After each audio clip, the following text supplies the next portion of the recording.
Everyone, welcome to another episode of Independent Artists Unite Song Series. Today, returning to the show, I am so psyched. The Queen, Zarina. Hi. Welcome. Thank you for having me. Happy holidays. Thank you. Same to you. And wow, Dagger in the Heart. That's quite a start for a single. I saw over almost 5,000 on Spotify already, which I know we don't focus on these numbers, but as you said in your post, it's nice when it happens. Nice. It's nice. I mean, it's nice that it's the first song that I've done wholly on my own. Aside for production, I also did the mixing mastering on this one and for it to overtake the rest of the songs that I've done in the past, like the other collabs and remixes and all that stuff. It's just nice to have that song be at the number one spot and most popular track at the moment for me. So it feels good. Yeah, I mean, just well, we'll dive into different aspects of Dagger in the Heart, but just on the production too, it's like you really have like this wall of sound happening, and yet somehow your voice is nestled in there so sweetly.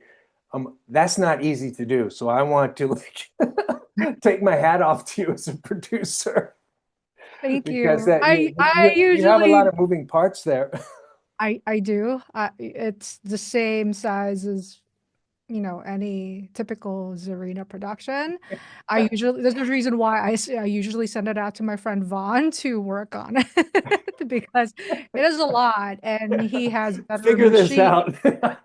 Yeah, he has better techniques and better machines for sure. He's been doing it for so long, but for this particular song is so personal to me. And I wanted to just give it my own fingerprint, my own like I wanted to get to a certain vibe with it. And so this is the one of the first songs that I've done as of late that where I wanted to take it all the way through. The last song that I've done that was like this was actually the collaboration with Circuit Preacher. Okay, yeah. Fall I Damage, love where that song. was like I did the mixing mastering with that one as well. So I actually gained a little bit of confidence from working on that one to like, okay, I think I can try to do this on my own. Um, so yeah. Well, I think it stands up to all the other Czarina catalog for sure. And as well as any other song you hear, actually. Really sounds good. Thank you. And this was your much heralded return to your goth roots as you were as you I were mean, I'm trailing out. trying. I, Well, I was wondering, do you ever like sit down and because I have this problem myself too. It's like sit down and work on a sign. Okay, this is going to keep this really simple this time. And before you know it, Everything. Yeah, I usually start my songs really simple, like, basic chords, bass arpeggios, and then some little pads here and there, little flourishes, and then the top line melodies. And then it just keeps getting bigger and bigger as I go on. I don't know why that is. I just suddenly there's like, an orchestral section with like, five strings and then more I, electronic parts and then the herald of choir, you know, coming down from the I heaven. was gonna say because without knowing it, we both used orchestra stabs in our latest songs. Sometimes it's just got to be an orchestra stab. Yeah. Yeah, those orchestral hits, yeah, for sure. Once you go into that direction, you just want to keep going, you know? It's just Yeah. like it's like a What's drug. bigger than that? Yeah. Thunderstorm. I've added thunderstorms and all kinds of, earthly elementals in my production before. Well, what It's fun what though. what felt more goth? Like what felt getting back to your goth roots, like in the creative process? Something must have made you feel that way. Um, I was, well, when it comes to goth, let's just make it clear, like, whenever I think of goth, I always think of The Cure and Susie Sue, Hmm. and I think I really hone in on both inspirations. And it's funny because my friend Chi from Electricity Club, he's really excellent at this, but he can pinpoint exactly which parts of my songs have been inspired by The Cure. Like, Wow.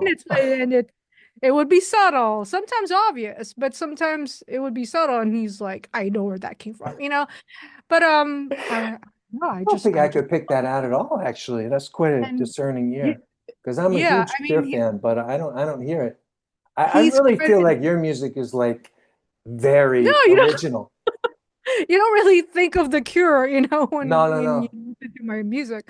And you But really know, I mean, well, certainly as soon as the vocals start, you know it's Zarina right away. And that's not easy, you know. You've built this like awesome, you know, kind of identity, that's recognizable, which like everybody wishes for that, I think. well, that's awesome well, thank you. I I try to get to a certain sound, especially with my vocals. And I've done post-punky type of vocalization before, and I try to incorporate a little of that in Dagger in the Heart, but still make it sound me. I think that was the most important thing. Like I didn't Mm, like I've been listening to a lot of post-punk. Um, this past year alone, I was diving into a lot of post-punk, goth, dark wave, modern dark wave, and it helps too that I'm part of a label with a lot of amazing talents mm, who do that, and they're all killing it right now, and it's inspiring to see it and to hear it, and there's a certain tone in their musicality and their arrangements and their composition. They use certain keys, mm, and combinations of melodies that really have that vibe, and I love it because it's dark, it's very smoky, it's very jeweled, and I don't want to necessarily come up with a post-punk record, like, I don't want to like copy anyone, like that's mm, just not something that I care to do, but I do like the the smokiness, and and also at the same time there's a sparkle to mm, some of the sounds that they incorporate, and also that the vocals that are dripping and reverb and you know. So like, okay, so we have this post-punk gothic palette, how mm. do I filter it through the signature sounds that I've already established for Yeah. me? And Dagger in the Heart was the first experimentation of that. Where like I still want it to sound like me, but obviously this can go further into the whole modern dark wave, modern post-punk direction, but still synth poppy, still orchestral, still ethereal. And so that was quite the challenge, that I'm trying to set myself up for this next body of work. And I'm Mm. I'm definitely, yeah, going through a gothic phase. I feel like we had a very fantastic gothic year this year. I was actually saying just earlier on social media, I was like, the Pantone color of the year should have been gothic black, Yeah. you know? Or something within the Gothic palette, and because we had Nosferatu, we had That's and then right. we just had Frankenstein, we had Yeah. Wednesday. There is this huge resurgence of goth re-penetrating mainstream consciousness, Yeah.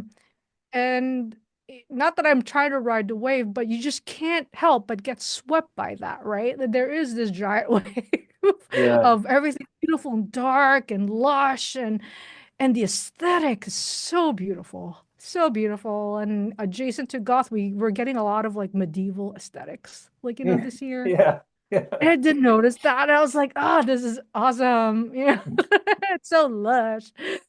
And I want to, and I, okay, like this is something that I could sink my teeth into in terms of a new direction, record wise, soundscape wise, and aesthetic wise. And yeah, play up more of the goth side, and celebrate my beautiful gothic friends along the way.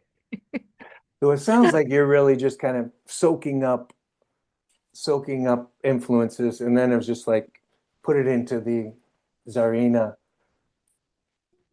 Yeah, um, like I don't want to. avatar and see what she does.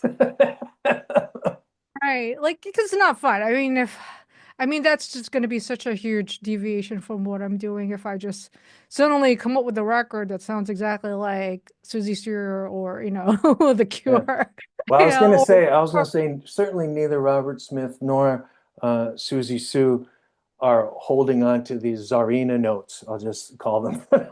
I I'm mean, they always have, waiting. Is she gonna go? Is she gonna go? Oh,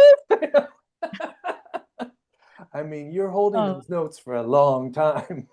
I do like holding those notes. I definitely do. I like belting them out, and it's even more fun to do it on stage live. Yeah, yeah, and I've seen video of you doing, and you absolutely can do those notes live. It's crazy. So Thank those you. at any given day, you just wake up and you can hit those notes, or is it like, oh no, it's got to be a special warm up, or what do you do?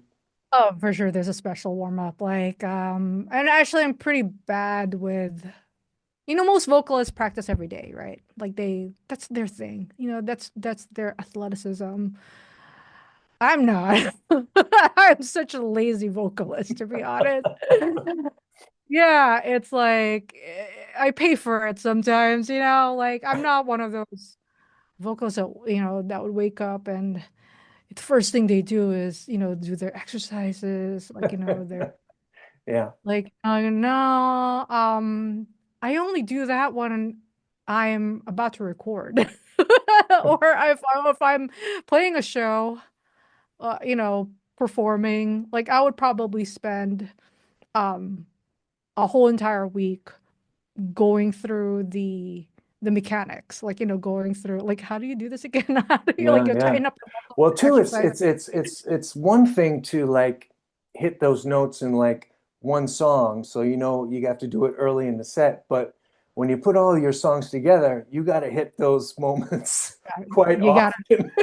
quite often. It gets really tiring. Like, and I have to really be physically at my best, like, the most optimum, state or before I could do a show. Mm, And part of the reason why I'm not doing a lot of shows these days, because I mean, I like doing the shows. I like performing live, but it is it yeah, is a workout. yeah. It's a workout. And I actually, the last time I performed last year, actually was the last time I performed.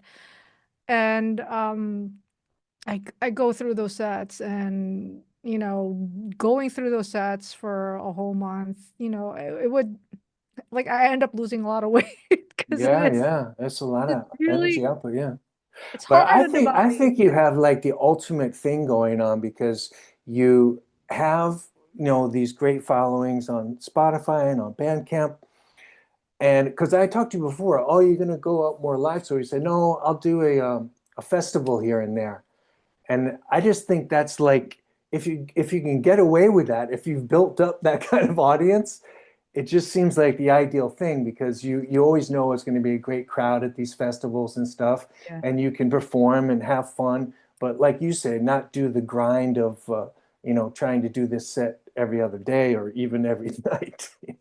I don't know. I mean, I've done a mini tour a couple years ago, and that was hard. And that was not a long tour at all. That was like a show every couple of days, like, and it was the very it was that moment when I had to really figure out how what I want Mm, out of music and, performing versus production and the music videos and all that stuff. And as I get older, I'm like, yeah, you know what? I just want to perform here and there, like, maybe some festivals. Yeah. Um, I do, I am enjoying the back end side of things in terms of production and also doing the music videos for sure. That gives me so much joy. And at the point where I am considering taking my filmmaking a little bit more seriously in Oh, the cool. next few years. I actually, okay, like I'm carbon dating myself, but yeah, I'm not that young. I know I look young, Yeah. but I'm not that From young. where I'm And sitting, I'm you're not young. I I'm not like a lot of our colleagues in the scene. They're like, they're in their 20s and or early Mm, 30s, mm. and they have the energy to like they're still gung ho, they're still not Yeah. jaded. Yeah. Yeah. They're not jaded. Um, Yeah. and yeah, keep that up, guys. But you do feel it. Like you do feel age, Yeah. setting in, like you feel in your bones. Like I woke up the other day and suddenly I have this weird. Okay, so I go to bed, right? Nice and like, safely tucked in, right? And Yeah. ready to have screams in it. And I wake up like injured. Like I have a like injury in my shoulder. Like stuff like that, starts Yeah. happening. Yeah.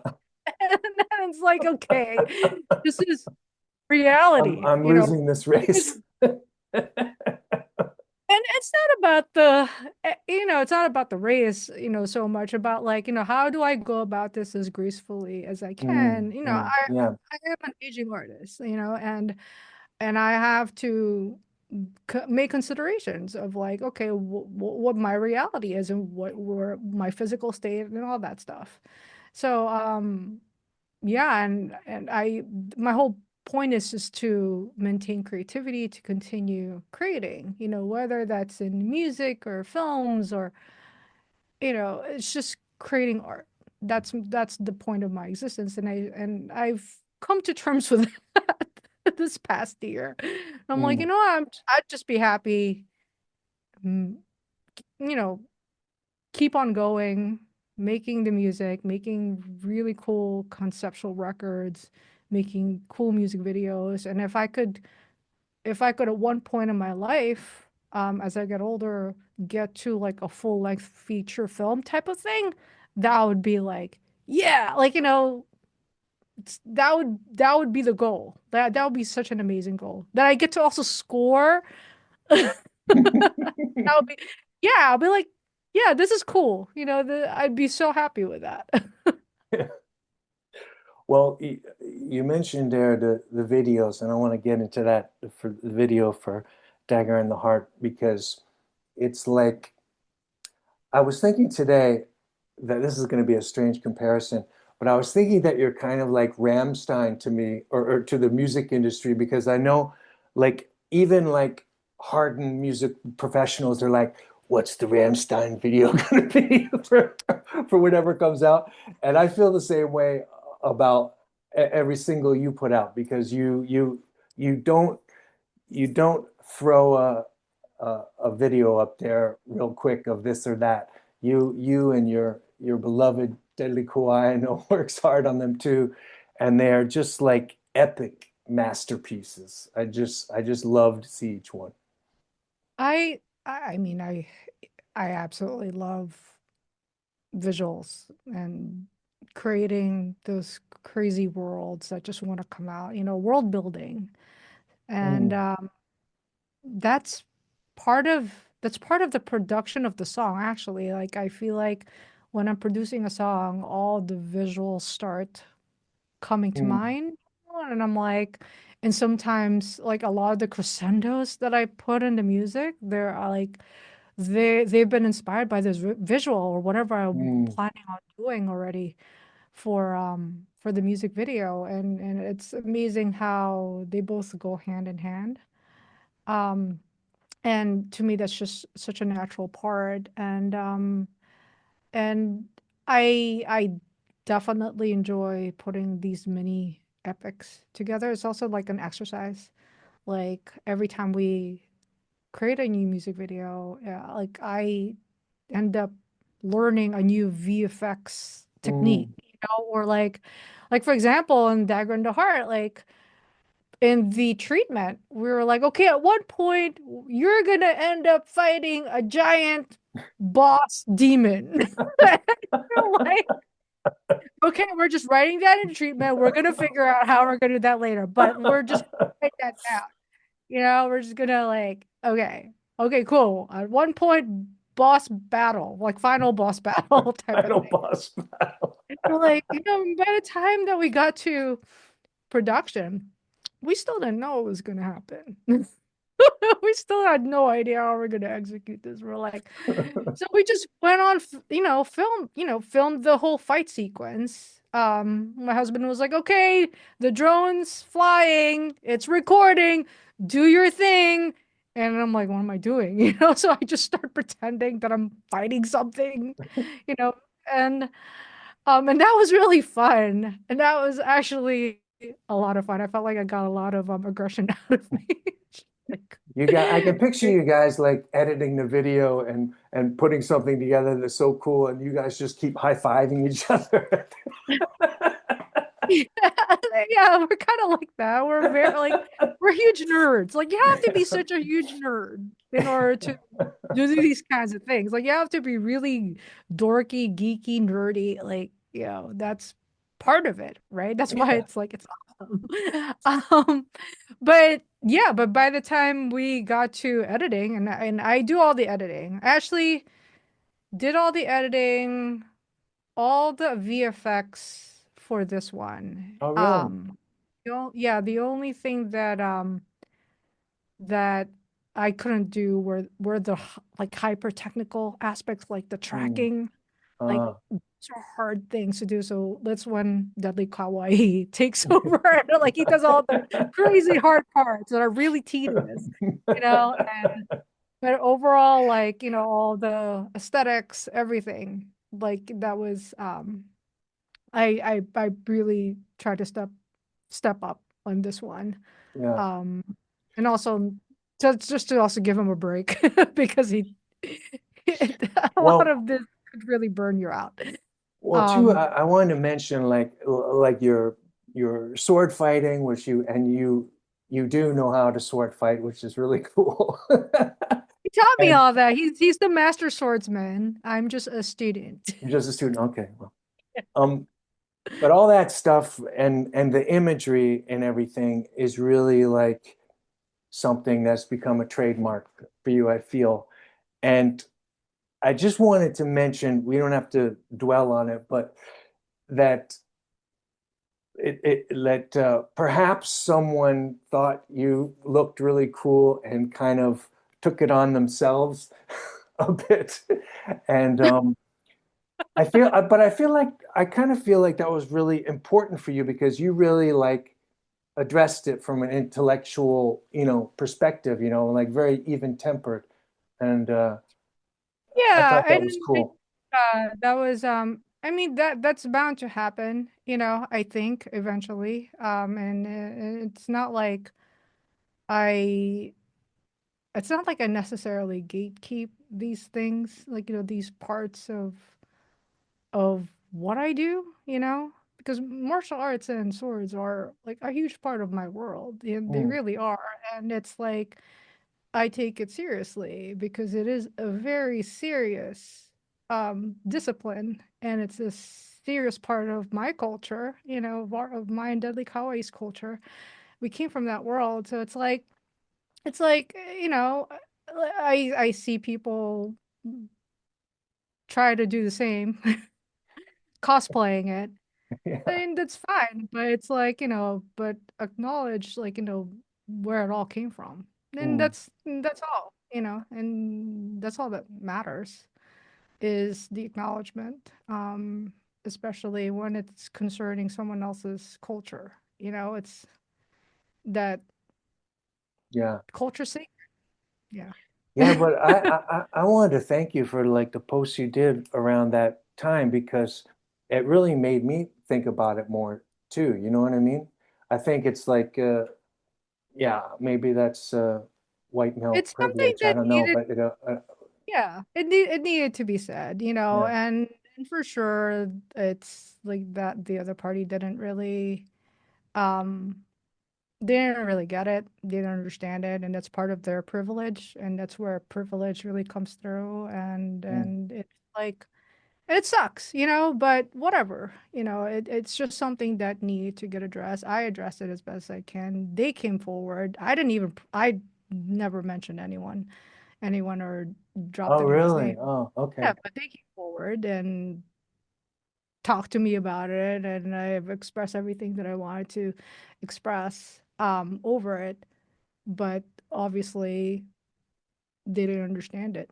So, and that's a shame. That's such a shame when communication like that don't really get to any progress.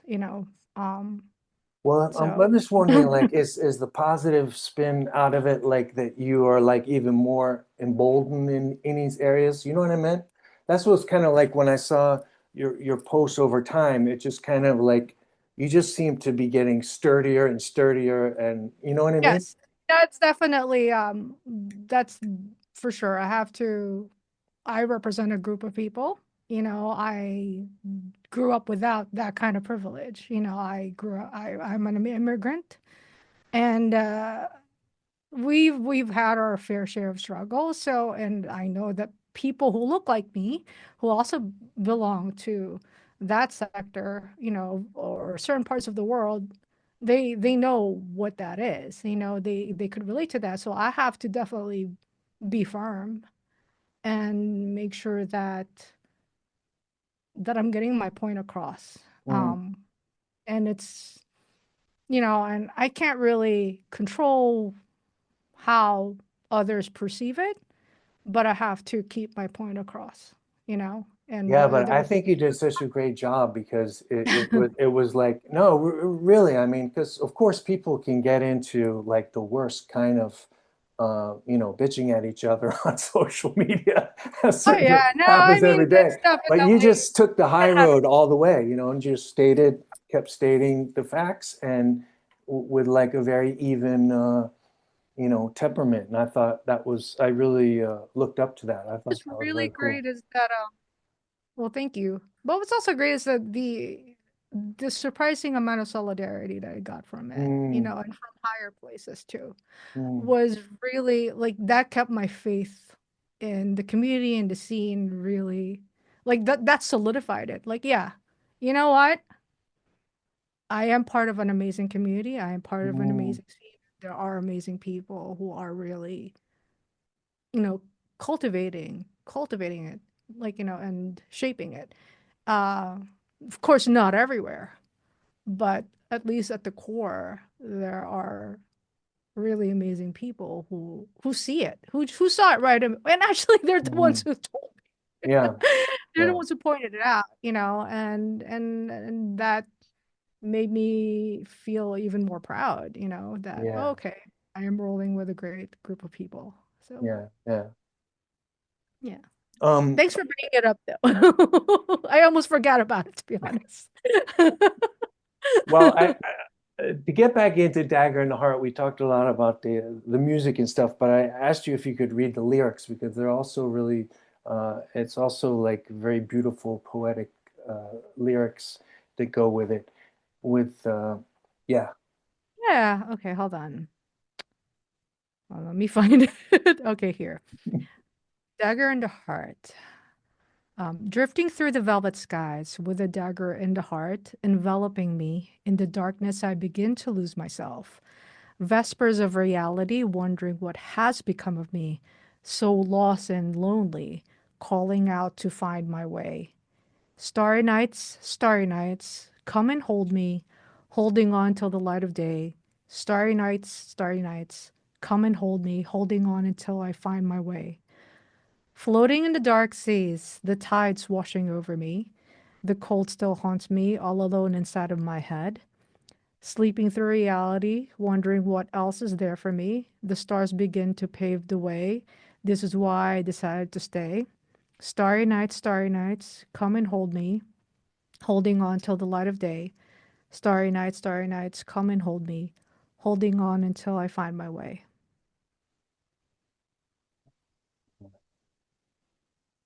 And it's not just find my way. Find my Yeah, it repeats. The chorus part repeats. Like I just yeah. way. Yeah, I just love that. Um, what what comes after this? Are you going to release more singles, or is that leading up to the album, or Yeah, what's the I'm plan? trying.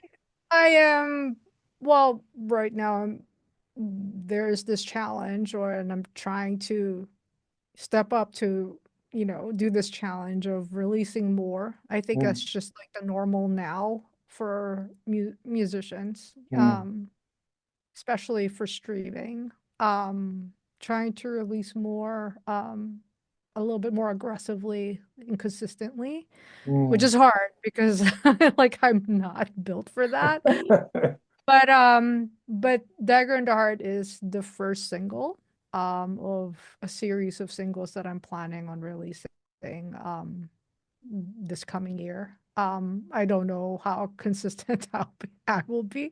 I'll try, but yeah, all leading up to a big, bold, and beautiful Gothic record. Well, hopefully beautiful, but the record is decidedly gonna be a little bit more Gothic than the previous ones that I've done in the past. Yeah, I'm so excited. So excited to hear what you cook up. And you're Uh, going to keep producing the whole thing yourself yes, all the way that's through? my Oh, plan. cool.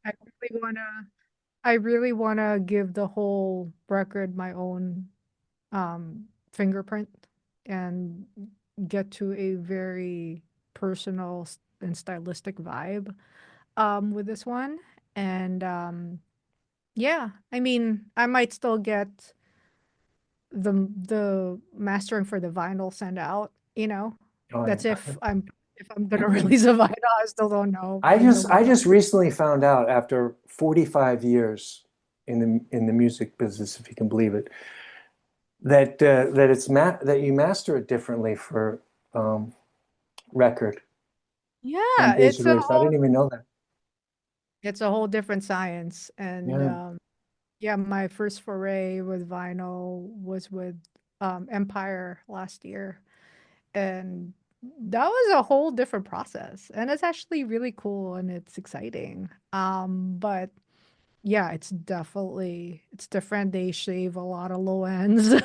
Yeah. Um, because apparently the low ends and the bass like eat a lot of vinyl, like Like eat skip a the lot of record. space. Yeah.